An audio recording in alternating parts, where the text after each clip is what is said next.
سورہ الشمس میں جو کہ مکی صورت ہے، اور مکی صورتوں میں اکثر بات چیت مشرکین سے ہو رہی تھی، اور وہ مشرکین جو اللہ کو تو مانتے تھے اور اس کو رب نہیں مانتے تھے، خالق مانتے تھے، مالک مانتے تھے، رب نہیں مانتے تھے، الہ نہیں مانتے تھے، یا الہ اگر مانتے تھے تو بھی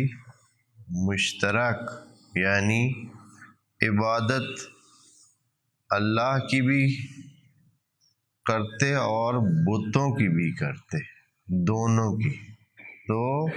اس وجہ سے ان کا نام مشرک یعنی شرک کرنے والے پڑا۔